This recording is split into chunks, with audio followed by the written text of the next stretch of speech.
Sayın Valim, Sayın Milletvekilleri, Sayın Din Öğretimi Genel Müdürüm, Sayın Diyanet İşleri Başkanlığı Din Hizmetleri Genel Müdürüm, Sayın Protokol üyeleri, İmam Hatip liselerinin yöneticileri, öğretmenleri, öğrencileri, velileri, kıymetli misafirler ve değerli basın mensupları, sizleri selamların en güzeli olan Allah'ın selamıyla selamlıyorum.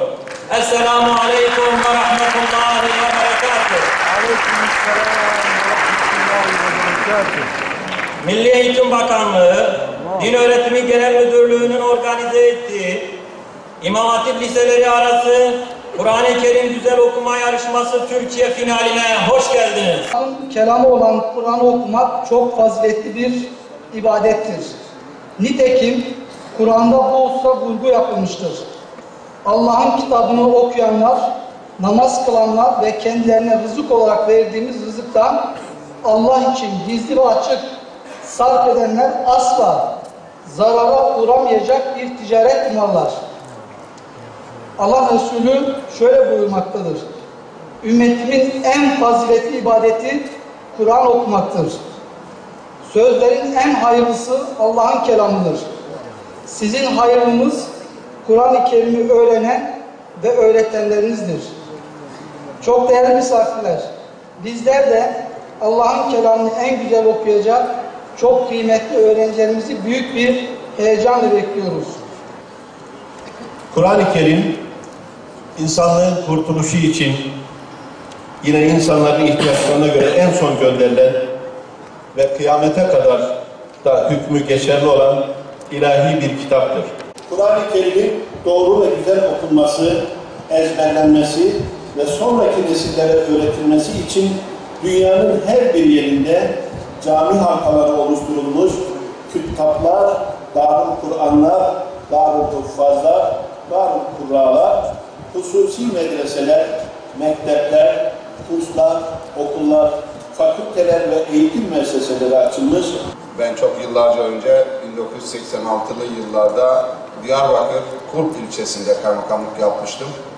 O süreden sonra da bu bölgelerde çok illerde çalıştım ama fiilen Diyarbakır Valiliği görevimi Perşembe günü üstlendim.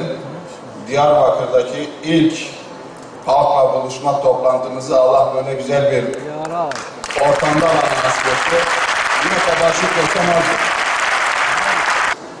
Kur'an lafzlarının dizilişi, manalarındaki derinlik, güzel ses ve okunuş tarzı ile oluşan ahenk, onu okuyan ve dinleyenlere ilahi kelamın yüceliğini hissettirmektedir. Bundan dolayı İslam alimleri Kur'an'ın tarifini yaparlarken onun okunmasıyla ibadet edilen bir kitap olduğuna dikkat çekmişlerdir. Tabii ki Kur'an-ı Kerim doğru ve güzel okumanın yanında ayrıca mesajlarına da bakmak gerekmektedir. Bu öğreti ve mesajlar bütün insanları kuşatan, çağdan çağa, ülkeden ülkeye değişmeyen, her coğrafyada, her toplumda ve her zaman geçerli olabilen, her ortamda davranış ve uygulamalara yansıtılabilen niteliklerdir. Bu mesajları iyi anlayıp idrak etmek, insan olarak, toplum olarak bizleri refaha ve huzura kavuşturacaktır. Bismillahirrahmanirrahim.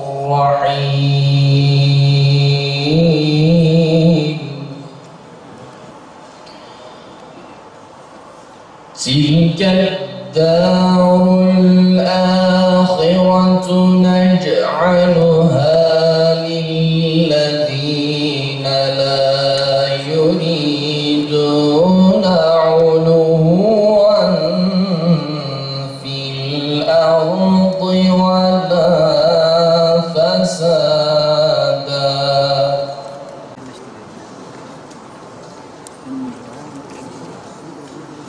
أعوذ بالله من الشيطان الرجيم.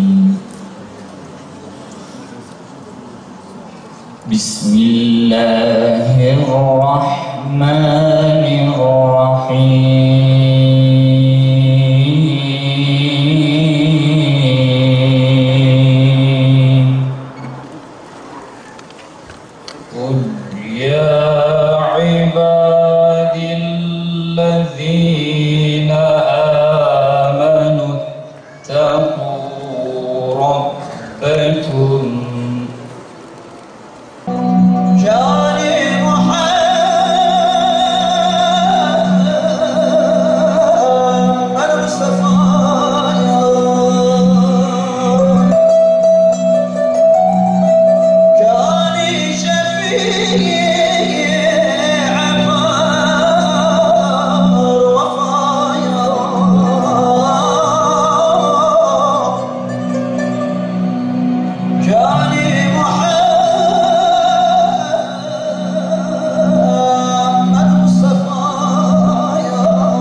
Ankara Tevfik İleri Anadolu İmam Hatip Lisesi öğrencisi sevgili Hasan Necipoğlu. Kendisini sahneye davet ediyoruz. Ve ödülünü takdim etmek üzere Ali Erbaş hocamızı davet ediyoruz efendim. Din Eğitimi Hizmetleri Genel Müdürü Profesör Doktor Sayın Ali Erbaş öğrencimize ödülünü takdim ediyor.